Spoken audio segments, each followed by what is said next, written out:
Good evening, friends. Hello. Hello, sir. Am I audible? I'm Dr. Suhas speaking. Yes. Okay. Yeah. Good evening, everyone. So I welcome you all to this 98th issue of our webinar. And today, Dr. Major General D.V. Singh, he shall be speaking on the surgical aspect of renal transplant, which is a very, very important subject. And with these few words, I now hand over to Dr. Subhash Chakravarti to start with the proceedings. Okay. Thank you very much. Myself, Dr. Suhas. I am from IUH Karnataka branch, and thank you, Delhi branch, for giving this opportunity to moderate this excellent session. So today, I first welcome Dr. Gajendra Kumar, who is the president of IUH Delhi branch. And today we are having one distinguished speaker with us, and who will be speaking on a very relevant topic, which is very important of late. We all know that the chronic kidney disease is on the rise because of uncontrolled diabetes, uncontrolled hypertension, and we have seen that once the CKD sets in, either it will be a lifetime dialysis or it will be renal transplant. And being a psychiatrist, I know the quality of life of people who are on regular dialysis. So renal transplants, if it's a very good, if that option is given and patient can opt for that, it's a very good measure, not only saving the life of the patient, but also regarding the quality of life of the patient. So today we are going to have with us Dr. Major General D.V. Singh. And Dr. Singh is an alumnus of Maulana Azad Medical College, Delhi. And he did his master's in general surgery from AFMC, Pune. And subsequently, he pursued his super specialization in urology with MCS Urology from the prestigious AIIMS, New Delhi. He started successful renal transplantation program at the AFMC Command Hospital, Pune, and was engaged in robotic surgery at the Army Hospital. For his outstanding achievements in urology and renal transplantation, Dr. Singh was awarded the Chief of the Army Staff Commendation twice, once in 2005 and another time in 2013. He has been a PG teacher and examiner at various universities, boards in Pune, in Maharashtra, in Karnataka, Delhi University, as well as DNB examinations. And he was a senior consultant at the Institute of Liver and Biopsy, Liver and Biliary Sciences, New Delhi. And he was a senior consultant and professor and head of the Department of Urology and Renal Transplantation at the premier Army Hospital, Delhi, and AFMC Pune, and base hospitals in Delhi cantonment. So welcome you, sir. And the forum is handed over to you. You can start your topic. Good evening, ladies and gentlemen. First of all, I'd like to thank Dr. Gajendra, the president of the organization, that is the Delhi chapter of the Environmental and Occupational Health, and to the moderator, Dr. Suhash Chakravarti. I am grateful to the organization for giving me this opportunity to present before you some basic points about the renal transplant as a surgeon I look at it. And I would want, if there is any clarifications required during my talk, which will be generally a brief talk, an overview kind of a talk about the renal transplant and its surgical aspects. Thanks, Dr. Chakravarti, for your kind words. And here I go. Next, please. So renal transplant basically is the most important treatment as far as the chronic kidney disease is concerned. And as Dr. Chakravarti mentioned, that the two major causes of renal failure anywhere in the world, but more so in our country, because our country is the diabetic capital of the world. So diabetes and the hypertension, either alone or together, are the most relevant and most important causes of chronic kidney disease, of which either they are managed with some kind of dialytic support or with renal transplant, with renal transplant being the major important treatment if a transplant is possible, because then one can be living almost a normal life. Next, please. So most important point in this whole thing is selection of a donor. So once the donor is selected, a donor is available, which should, in our country, as per the rule, should be related, ideally a first relationship or a spouse, first degree relationship or a spouse, or he can be emotionally motivated or related. Now, all patients with the end stage renal disease are candidates for kidney transplant. Unless there is a systemic malignancy, at least within the last 2 or 3 years in some malignancies, and in some malignancies 5 years, or there is a chronic infection which precludes any kind of major undertaking like a renal transplant. With the severe cardiovascular disease as well as the neuropsychiatric disorders and the extremes of age, which remain to be relative factors, because we oftentimes have operated kids as young as 5 years, and the recipients may sometimes be 70 years and beyond, depending upon the health conditions, the availability, the motivation of the family who is providing the kidney, and the care. Next. So the kidney donors can be either a living related donor, which is the most prevalent type of kidney transplant that happens in our country. Not that the deceased donors are not happening, but unlike the West and some of the developed countries, where it is almost stated that unless there is a negative, once a person is dying or is brain dead, it is assumed that a kidney will be available or the organs will be available for donation. But here in India, a person and their relatives have to give an okay for a donation. So besides the living related, we have the living unrelated, which could be emotionally motivated. And finally, the cadaveric, which is the brain dead, or very, very rarely and a very difficult proposition, beating and non-beating heart. So the beating heart is the one which is mostly procured, which means the brain is dead, the person is still alive with support systems and the heart is beating. However, in case of non-beating heart, the death has certainly taken place in the standard definition of death. It is not like brain death. It is the death as we certify it, which is a difficult proposition because the time is short. One has to be ready to remove the organs immediately and preserve them simultaneously. Next. So the criteria for living donor selection are that it has to be a related donor, has to be highly motivated, because it's very difficult for someone to respond to such a situation unless you are so much attached to the person who receives the organ. Next is the ABO group compatibility is preferable. However, ABO incompatible transplantations are also undertaken because of the advancements in the immunosuppression regimes. A negative cross match is essential with the recipient and the recipient with the donor. Excellent medical condition with the normal renal function is the basic requirement, because only then a person who is donating can donate a kidney. Next.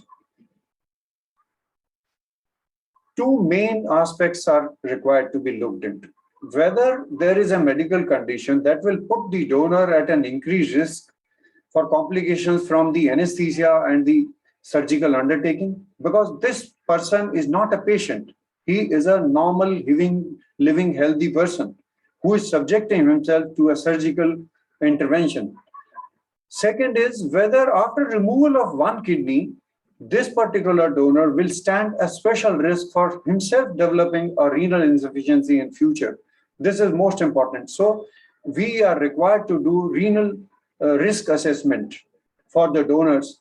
And the donors generally, after the thorough assessment, is a very, very healthy person with a good renal function, so as even if he donates one of his organs, The remaining organ is supposed to have provide for his renal function throughout his life. Next.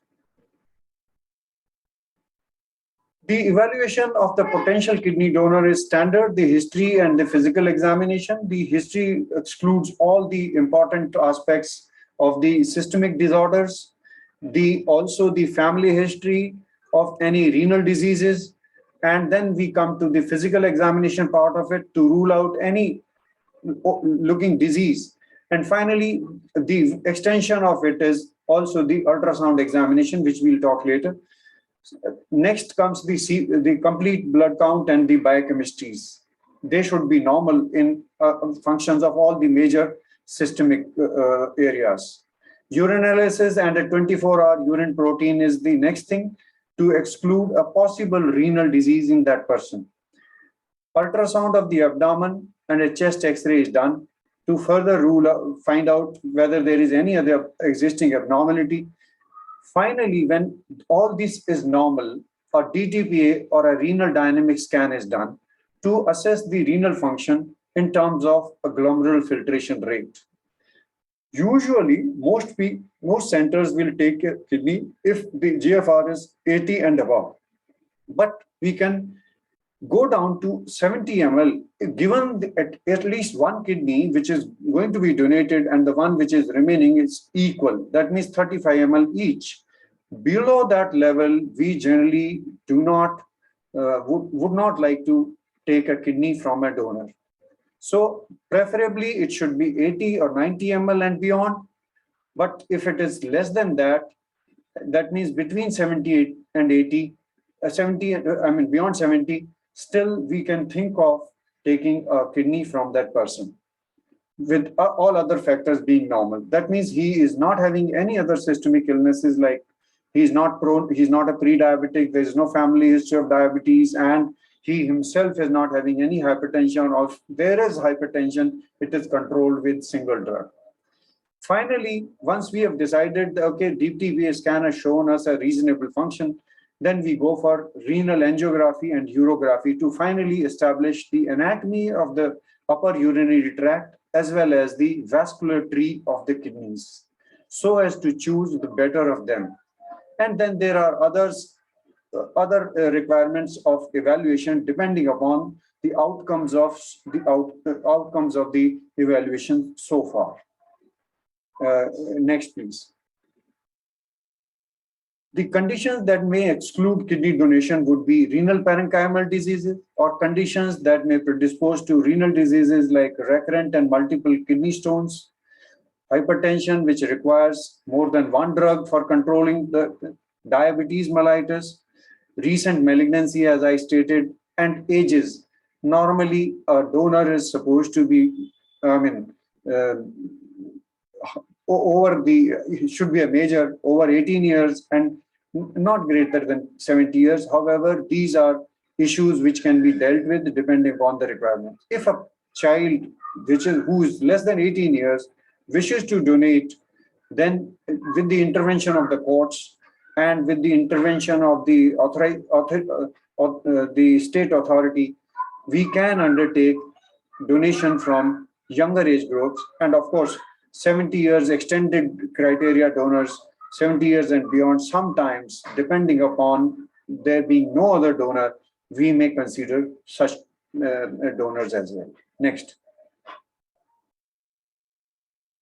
Now, does donation of a kidney pose a long-term risk for the donor? Surely it does pose. So during the counseling also, this point is to be brought out to the entire family, especially the donor, as well as the family of the donor and the recipients, that yes, there may be a risk following nephrectomy. However, a compensatory hypertrophy may lead to increase of the renal function of the GFR up to a maximum of 70% of the initial GFR in due course of time. Slight risk of proteinuria and hypertension always remains. That therefore, these donors are always advised to, first of all, record their blood pressures periodically, assess their renal functions in terms of serum creatinine, and also look for microalbuminuria in terms of spot urine or 24-hour urinary protein and the protein creatinine ratios. So the meta-analysis of the data from donors followed over 20 years had confirmed that there is generally a very, very safe approach if a donor is chosen properly. And the remaining kidney is likely to serve him for all the remaining life. Next, please. Some contraindications to the renal transplantation. This is, as stated earlier as well, recent and metastatic malignancies, active infections, the autoimmune disease syndrome, severe extrarenal diseases in the various important systems like cardiac, pulmonary, and hepatic, active vasculitis or glomerulonephritis, uncorrectable lower urinary tract diseases, which needs to be corrected because that has an important that's an important factor in deciding the ultimate outcome of a transplant. Suppose there is a reflux disease or there is an obstructive outflow, then that may hamper the function of the transplanted kidney. Non-compliance, again, the most important. Dr. Chakravarti will vouch for me. He must be doing this clearances from psychiatry side for all donations, and this is an important factor. If a person is unable to take immunosuppressants even for a day, then this kidney is surely going to go for a rejection. So absolute compliance is required as far as the medication and all other the advices that are given to a transplanted patient. Psychiatric illnesses, alcoholism, and drug addiction for the same reason are a contraindication. Morbid obesity, again, morbid obesity in terms of the outcomes is a major issue which should also preclude a transplantation. Primary oxalosis, unless a person is also going for a liver transplant, is a no-no for renal transplantation. Persistent coagulation disorders leading to thrombosis and complications, vascular complications are again a contraindication. Age is a relative contraindication. Next, please. Coming to the surgical issues now. The standard, the donor surgery used to be a decubitus position. Usually the left kidney is removed unless there is an issue of either anatomy or function. If there is a difference of function less than 5% between the two kidney and there is no anatomical contraindication for removal of the left kidney, it is generally the left kidney which is chosen. However, right kidney is equally, we are capable of removing the right kidney and transplanting it for the recipient. So there is no absolute contraindication, but preference is generally given by most surgeons to the left kidney. Generally, it is the kidney position and or a little tilt backwards of say 70 or 80 degrees. And the standard surgery today is done either laparoscopically or some places even robotically. The open surgery is done in a very few limited centers world over now today. We have ourselves been doing it for last many years, that we remove the kidney laparoscopically. The whole dissection is like a standard dissection as happens in the open surgery. However, the removal is generally done through a lower abdominal, lower abdominal transverse incision, which we call as phalansteal incision, so that it is hidden and is cosmetically acceptable. Also, it does not cut the muscles. So this is the incision which is preferred. And the next, please. These are the standard port sizes for the right and the left positions. People may be using 3 or rarely the 4 port to support the kidney as the dissection proceeds. And the camera port is usually placed above the umbilicus, a little lateral, and above the umbilicus on the side on which the retrieval is being done. And then there are 2 other working ports, which is placed in a triangulation. For any standard nephrectomies, one does. And the 4th port could be one which is retracting the ureter and the lower pole of the kidney as the dissection proceeds. Next, please. This is for the recipient. Usually, a kidney is placed in the right lower quadrant, in a curvilinear or a hockey stick incision, which approaches almost the midline, starting about 2 fingers or 2 centimeters above the pubic tubercle and going along the inguinal ligament right up and medial 2 to 3 centimeters medial to the anterior superior iliac spine. And this approach is extraperitoneal approach. Kidneys are placed extraperitoneally. The major vessels, the iliac vessels, that is the common iliac, the internal iliac, external iliac arteries, and the external iliac veins are prepared by dividing the lymphatics crossing these vessels carefully so that we don't have the lymphatic complications subsequently. And these vessels are prepared and then, of course, subsequently taken on vascular loops and then clamped when the transplantation happens. Next. This is how it is done. Once the kidney is, a few words about the perfusion. Once the kidney is retrieved from the donor and the kidney is being dissected about an hour or so, the recipient is simultaneously taken up for preparation of the bed for transplantation. When the kidney is removed, it is perfused with cold solutions, which are various types of preservative solutions. In our case, we use ringer lactate or even normal saline with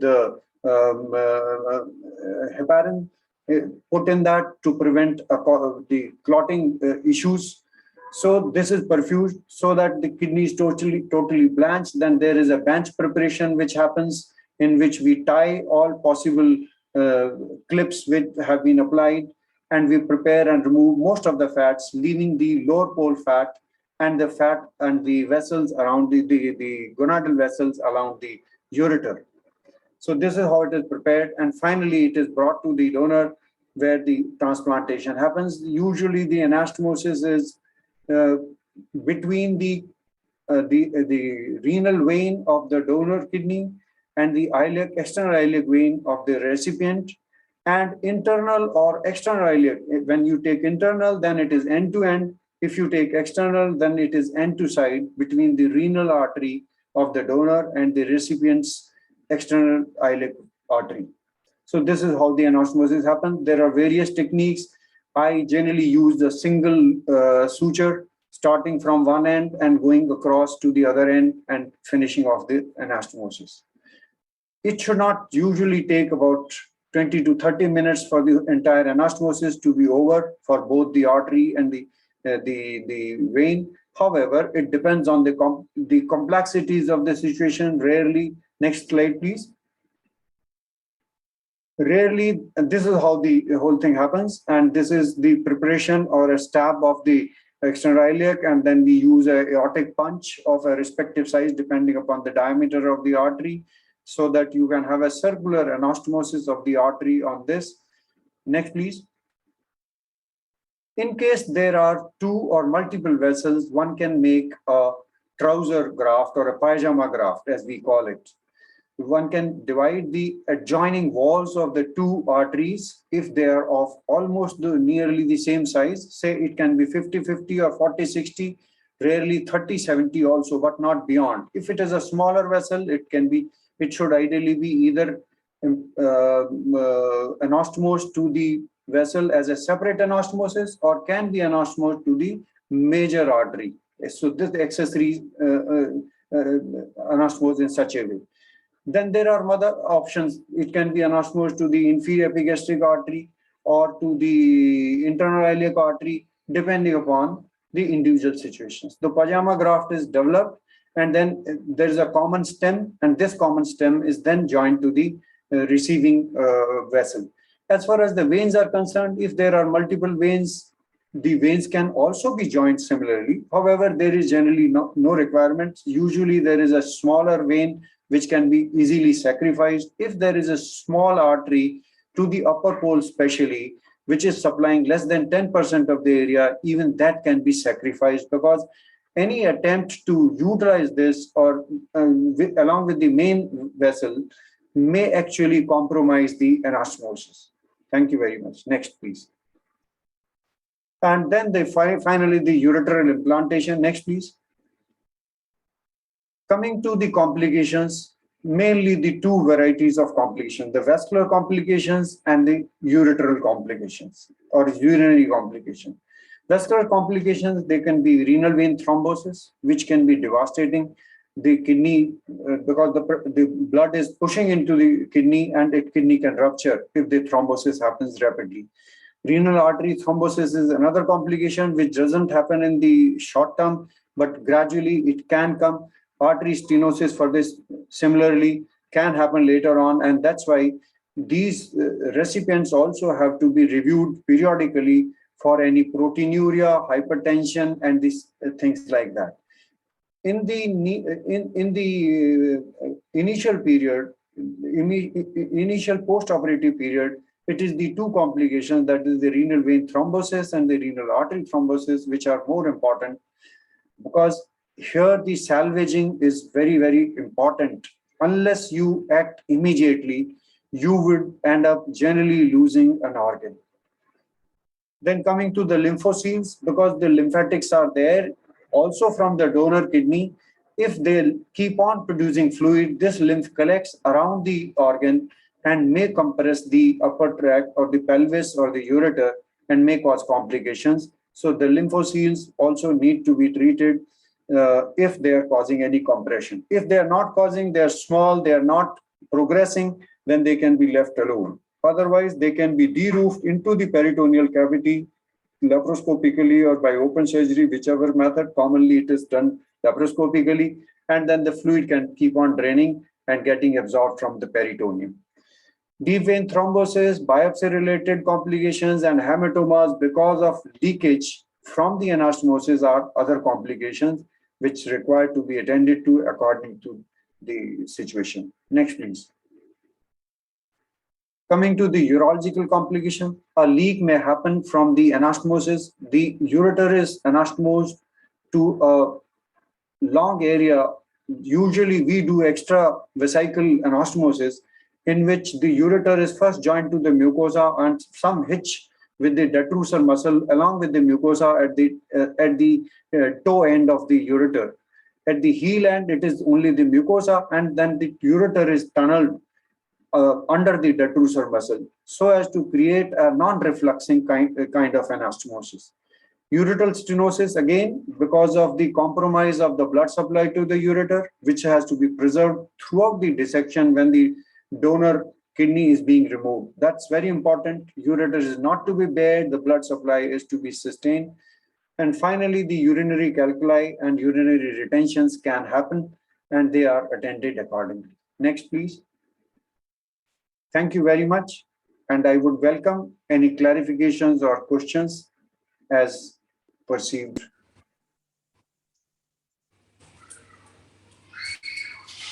Thank you, sir. Thank you, Major General Dr. D.V. Singh, for your excellent lecture. And you have presented in such a simplified way, covering all the aspects, starting from selecting the donor and then selecting a correct recipient. And not only that, even the surgical procedure also. And it was very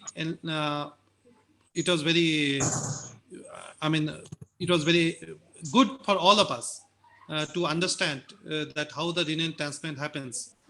So if anyone is having any question, this forum is now open for asking questions. Yes, Dr. Subhash, I'm having a question. Yes, sir. Dr. Ganendra sir, please go ahead. First of all, I congratulate Dr. D.V. Singh for such an excellent presentation. Sir, you have made things so simple. It was, we got the feeling that anybody can do a renal transplant. It was one of the excellent lecture I have attended. And I'm sure people can easily do it. Yes. And sir, I am also from Maulana Azad Medical College. Oh, that's very nice knowing you. Yes, sir. In 78, I passed out final year. Oh, wonderful. Yeah. So you are only 2 years junior to me. Sir. Very nice meeting you. Right, sir. So, sir, now my questions Not are... junior, he is senior to you. He 3 years. passed out in 78. Oh, sorry, passed out in 78. Then he's senior, of course. Yes. Okay. Hi, Rajiv. If I can, Hi, how are you? if I can recognize the voice. Yes. He's Rajiv. Yes, Yeah, of now course. my question, I'm coming to the question, sir. I got 2-3 questions with me. Number one, what is the total lifespan a person gets after a kidney transplant? You see, people have lived for 25 and 30 years after transplantation. The figures are like this, that every year there will be 10% people who will go into acute rejections, and 80 to 90% of these rejections can be managed. So as the number of rejections increase, the life is of the kidneys affected. So at the end of 1 year, we can expect that there will be 98 to 99 people, the organs living. And Okay. similarly, there will be 10% figure of rejections and about 80% retrieval from those rejections. But as the number of rejections increase, then the life is affected, because then these people go into chronic allograft nephropathy. Okay. And there are various other issues which are involved in that. So it is the organ. If you're talking about our organs, this is the thing. But it is not only the organ, because the individual who's holding this organ now is also under immunosuppression. So there are other demons other than the kidney itself. So they take care, and they are the ones which prevent the longer term of a healthy life.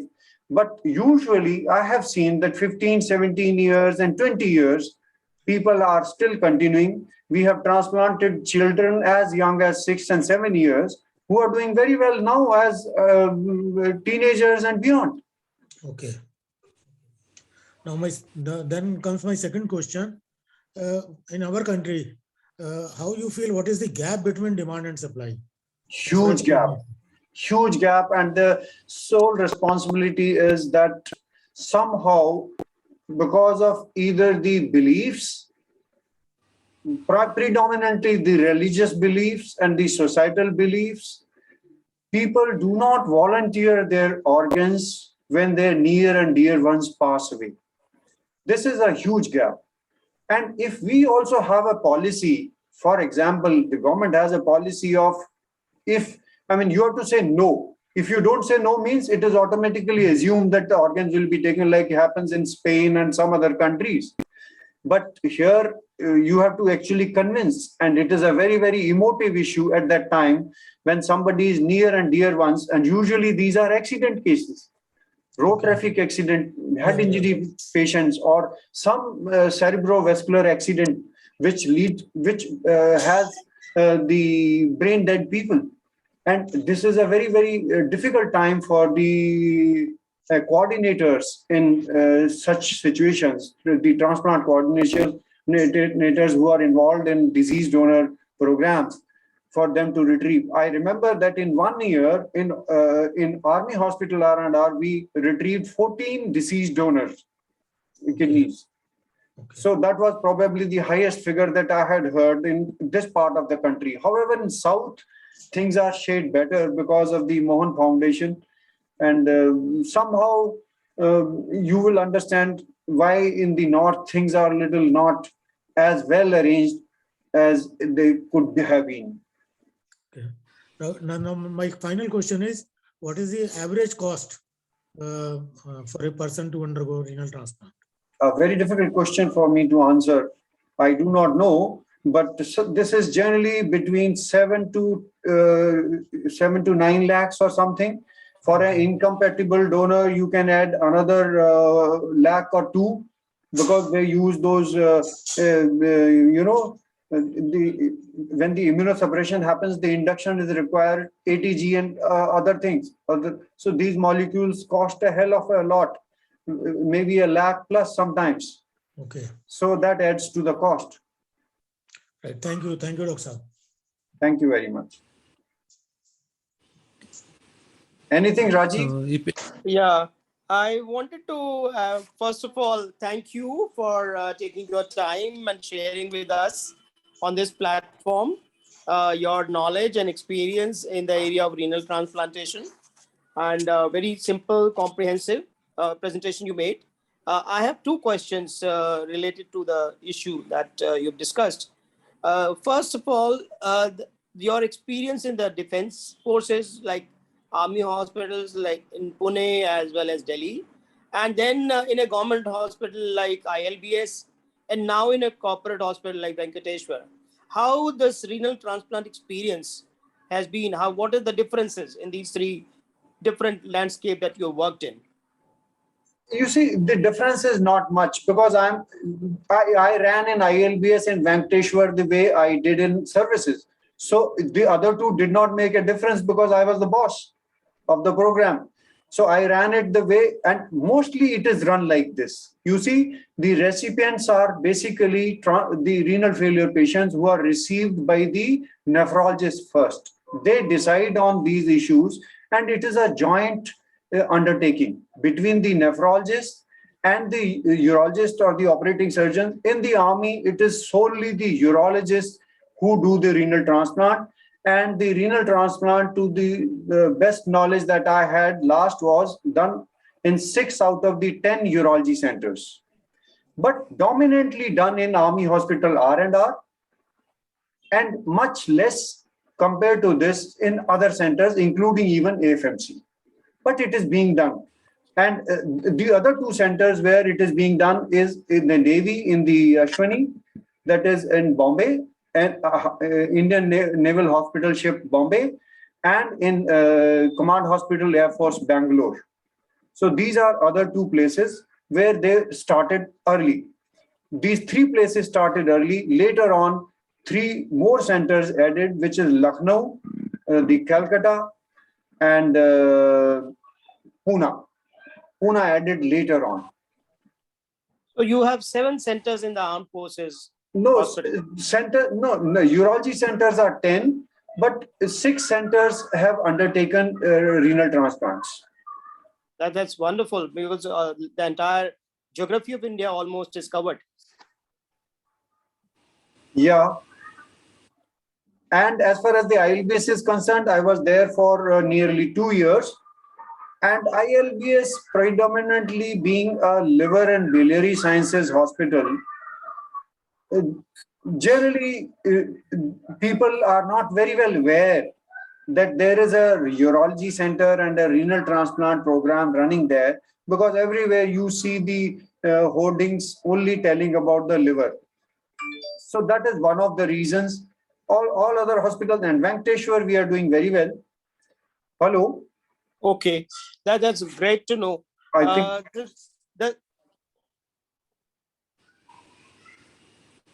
The second question that I have, am I audible?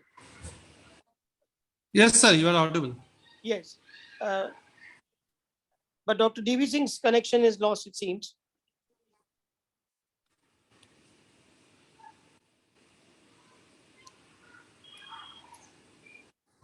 I think we should wait for a while.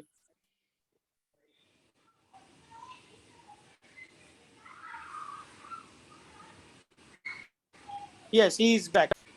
He's back. He's coming back.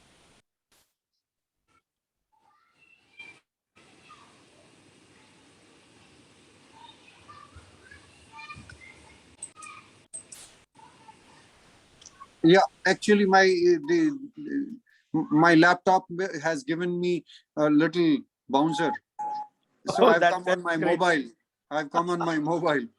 Great, great. So coming up from there, the second question that I had is related to the follow-up issue. Now, what happens, what I observed all across the civil or defense, I don't know how defense is different. What happens, the most of the follow-up post-transplant is done by either general physicians or nephrologists at the most. Urologists do not come into the picture. Why so? Why the kind of the collaboration that should have occurred, at least yearly review by the urologist, that does not seem to be happening in most of the centers that I observe. Why so? Rajiv, I will to a great extent concur with you. However, if there is you see, what happens is the original guy, the donor is generally looked after by us till forever, and we brief them to at least do three things. That is the blood pressure checking, for microalbuminuria, and for the renal function. As far as the recipient is concerned, because of the complications which are usually infective and immunosuppressant related and may require a dialytic support in between, it is generally managed by the nephrologist once the initial period is over. So it is generally them. However, if there is one of those complications which I narrated, namely the vascular complications or the complications of the urinary system, then the urologist naturally comes into it. Okay, but don't you feel a model like what we have, a tumor board kind of thing in cancer management, that should come in renal transplant cases? Rajiv, actually, the surgeons being surgeons, and I jokingly always tell my juniors and the residents that, look, friend, I am not a doctor. I am not a doctor. I am a surgeon, and I've done my job. If there is a surgical issue, I'll manage. Rest is up to them. Of course, you do have to have some knowledge of the relevant part of the medicine pertaining to renal transplant. Otherwise, you can't proceed, because you can be made a fool by the people who have vested interest in the corporate sector, especially. So you have to have the know-how of the entire thing, including the immunosuppression and the relevant complications and the evaluation in a certain situation that you have to have. But the question is that they are better armed in managing such patients. And for a urologist to take on beyond that, I think is not really essential. Okay. That's fine. Thank you so much. That's wonderful seeing you like that. Good. Yeah, I think Dr. Tagraju sir is on the screens. Dr. Tagraju sir, would you like to ask any question to our distinguished speaker? Yeah. 1 minute, huh? Yes, sir. So during this 1 minute, I would like to... Yeah, no problem. Sir, Dr. Devi Singh sir, regarding your that you are a surgeon and not a doctor. So when I was doing my psychiatry PG, so my co-PGs used to, make fun of us by telling that a doctor who knows everything but does nothing is a medicine doctor. A doctor who knows nothing but does everything is a surgeon. That's right. And a doctor who doesn't know anything and doesn't do anything is a psychiatrist. Yeah. Right now, I remember when you were telling that, yes, I'll add one more.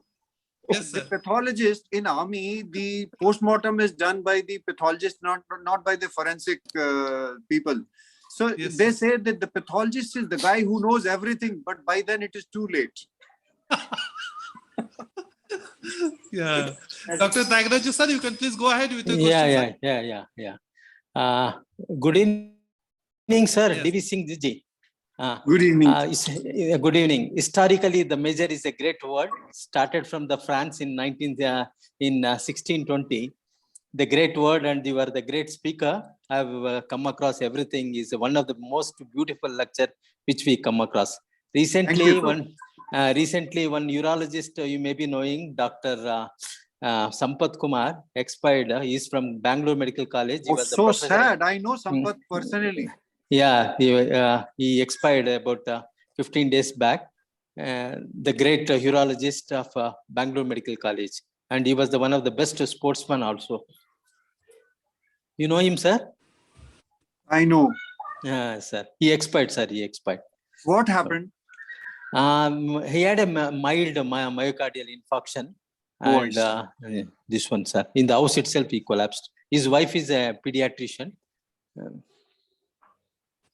Sir, coming to the best of the best lectures you have come across, we see plenty of cases of end-stage renal disease where the creatinine will go very rise, and the people were fed up of dialysis. And is there no alternative, sir? If the relatives or somebody comes to this renal transplantation of the donor, but unfortunately, what happens? We see very rarely people will accept, the government will accept for the renal transplantation, even though they are related, far related, anything. It is a cumbersome. Even if you know that at the age of sometimes people going to stand in the queue for even milk, people will hesitate, because now Amazon has come, so many things have come, doorsteps they give. But especially this renal transplantation patient has to go to Vidhan Soda.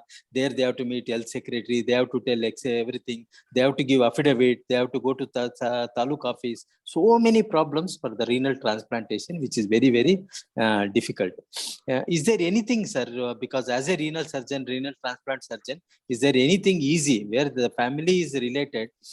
Means if it is a blood relation, like a nephew or the some sisters or anything, because people of the end stage renal disease, some of the people who are diabetic, hypertension, these people will not keep quiet. They try to eat something and they will end up in the renal stage. Creatinine will go up, and sometimes they will collapse also. We have prepared many cases for the renal transplantation, but at the same time they have died. It is very difficult to this one. Dr. Tyagraj, the thing is, cheating happens everywhere. Let me Yes, sir. put it bluntly. Yes, sir. So, unless proved otherwise, it is assumed that this donor may not be a bona fide donor. That is Yes, the sir. issue. Yes, The sir. law will permit in this country only if it is blood related or a spouse, or is highly motivated, emotionally related person. This Yes, sir. is the place where you can make use of this clause, but they want to be very, very sure that this kidney is not being purchased and Yes, we sir. are not doing some illegal trafficking of the organs. That is the reason there has to be so much of strictness. That is the reason, because of to prevent that illegal trade of the organs, which has happened in the past also. There are cases, and there are countries. So that is the reason why the government has to take control of this situation. But that is not to say that government is kind of, against transplantation. They are not. They are not. This can be facilitated. You should go to a good hospital in the government setup or private setup. Catch hold of the coordinator. In the south, of course, you have the Mohan Foundation, and you can search it on the Google, and you can take help of them. You Yes, can sir. talk to them. So there is a possibility, if there is a valid organ donor and a very valid recipient, then there is no reason why this transplant should not happen, and happen soon enough. Yes, sir. Sir, second question is the laparoscopic renal transplantation can be done, sir. It is where is the most training places will be taken place? No, sir? you're talking about the retrieval of the organ or transplanting of the organ. Transplanting the organ, sir. No, donor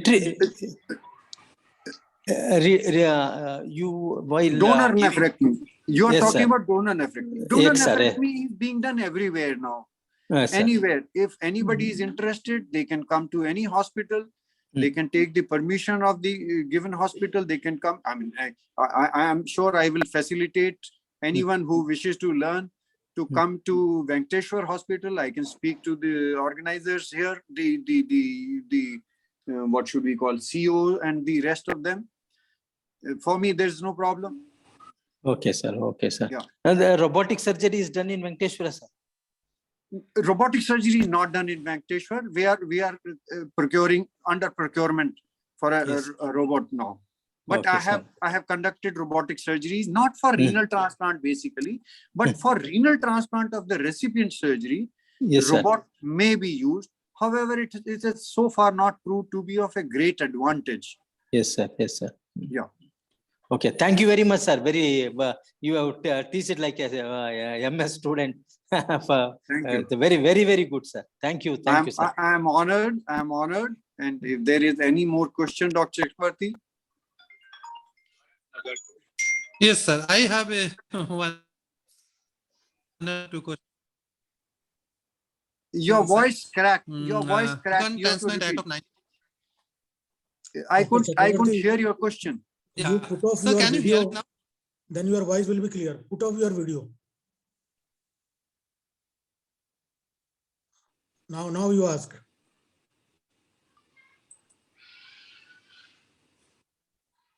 No? Yeah. So, sir, am I audible? Yes. Yeah, you are audible. Yes. Yeah.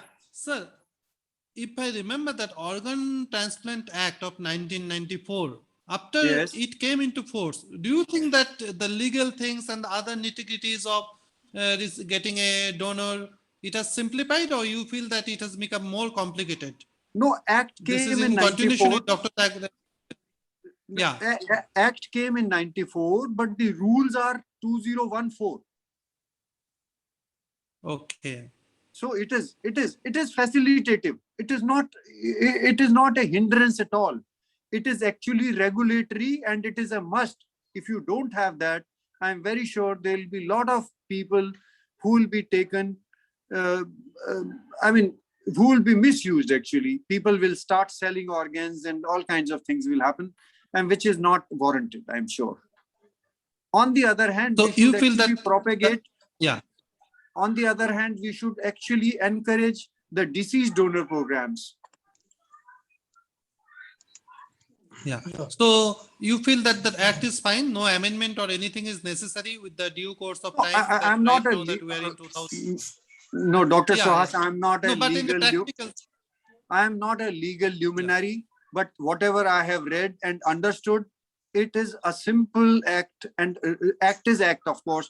Rules. I'm talking about the rules 2014. They're absolutely fine. I don't think there is anything which is missing or needs to be done. However, I am not the ultimate authority on that issue. At least it has not occurred to me that there is something, if this was done, probably it will facilitate better. This is a state policy. If the state decides tomorrow, like I think we have in Iran or Iraq, that you are allowed to be paid for the organ. So unless a state turns into that kind of policy, then it's a different question.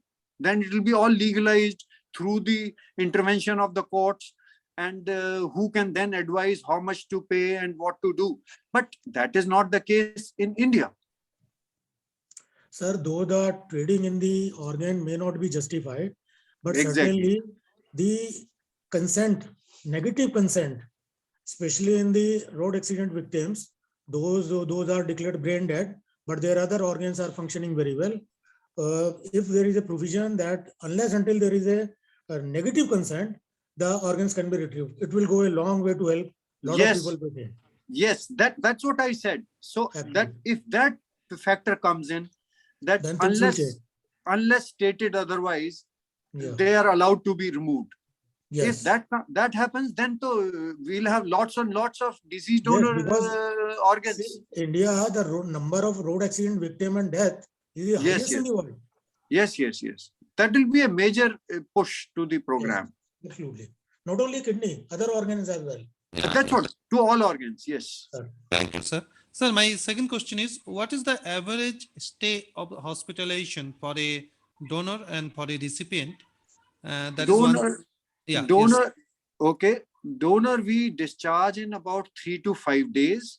Usually, we don't even put a drain. So there is no drain, and the person starts eating from the next day itself. And we can discharge them 3 to 5 days time. If a drain is left, then probably longer. That means longer means out of the 5 days only, but not more than 5. And it is almost universally laparoscopic only. It is practiced nowadays. If I have ever done open surgery, it is just to demonstrate to the residents. Okay, sir. Earlier days we used to do when I started. What about the recipients? Recipients, we are always doing open. But I have conducted a workshop where one Dr. Pranjal Modi, he came and he's very good laparoscopic surgeon in Ahmedabad. And he did the recipient also laparoscopically, but it took a longer time. And when there is a longer time taken, then there is a delayed graft function. And this delayed graft function will increase the chances of rejection and subsequent complications also. So the warm ischemia or the ischemia time has to be limited.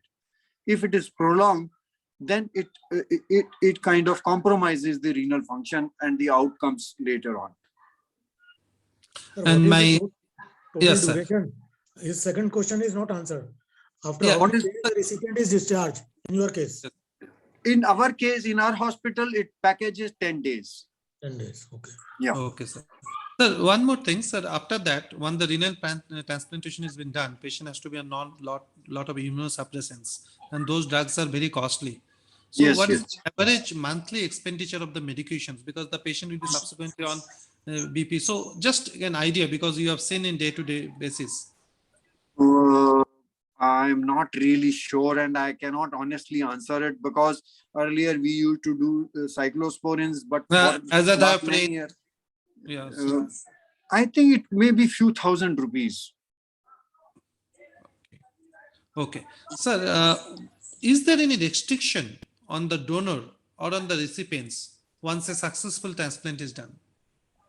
Restrictions on Yes, activities restrictions on in the relation to yeah. day-to-day activities. I'll tell. Firstly, I'll tell about the donor. The restriction on the donor is not to engage into any contact sports or any activity which can put his remaining kidney to harm by injuring it. Because if there are two kidneys, even if one is injured, you are still safe. But if the remaining only kidney is injured, so contact sports are no.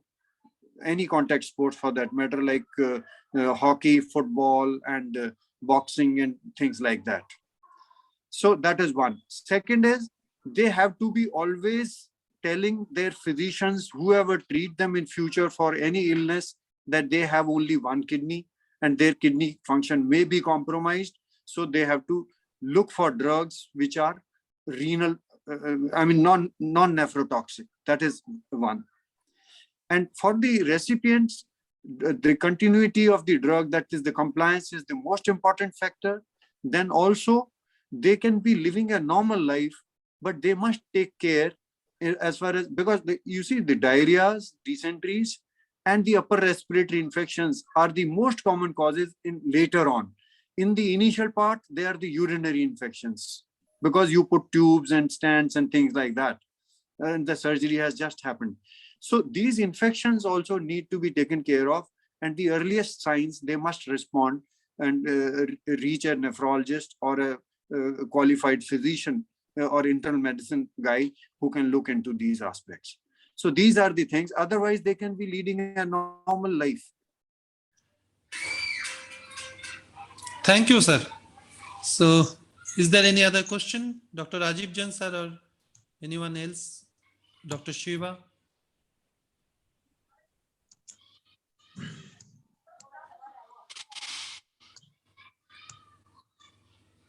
Well, if there is no other question, Yeah, yes. then we can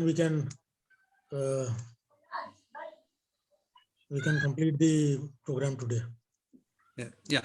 I would So- like to thank Dr. Gajendra. Thank Sure. you, Dr. Gajendra, sir. Thank you, sir. That's a very nice thing to know, that you are a college senior. Yeah. Right. Thank you. And So- thank you, Dr. Suhash. Yes, sir. Well, thank you, sir. Actually, it is my duty to thank everyone. First of all, once again, I can see that it is a series of lectures. Unfortunately, because of our own things, we could not attend much. But when I listen to such lecture, I definitely feel that many surgeons have missed out on a wonderful lecture. And the doctors for whom which is relevant, if they could attend it, it would have been very nice. We'll surely try to have some more lectures from sir in the coming days. And it was, as Dr. Gajendra sir has told, that so nicely, in a very clear cut, in a comprehensive way, he has dealt with a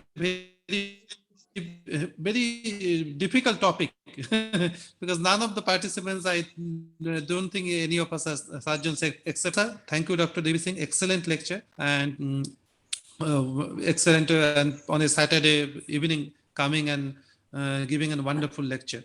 I also thank the Delhi branch, Dr. Gajendra sir, for your valuable time and giving me the opportunity to moderate this. Dr. Rajiv Jain sir, for your relentless enthusiasm. I have heard it, I have seen it, and I could feel that I don't know where from you get such energy. Dr. Tyagarajan sir, again, at this age also, sir is attending almost all the online webinars, everything, not only attending, sir is actively participating. Obviously, Dr. Shiva, who has been in contact with me for last 3 to 4 days. He was very anxious. He wanted that everything should be nice. Today also, 10 minutes back, he called me that he log in. So thank you for everyone's wonderful enthusiasm. I'm sure that this type of interaction will help all of us because ultimately it is a holistic care about taking a patient. Thank you. Thank you also. And, Thank you. Dr. Suhas, don't forget to remind the audience that there is a Enoch DigiConnect webinar platform on YouTube. So this recording Okay. will be available for all to see Okay. later. And at the moment, there are 170 videos. 170 videos are available.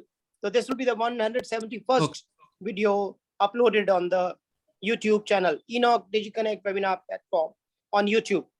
So Sure, we sir. would request the audience to share and their social network and also watch it if they miss some point in the discussion today. Thank you, Dr. Suhas and Dr. Devi Singh and the audience for participating actively in the deliberations today. Thank you, Rajiv. Thank you very much. Yeah. Yeah, welcome.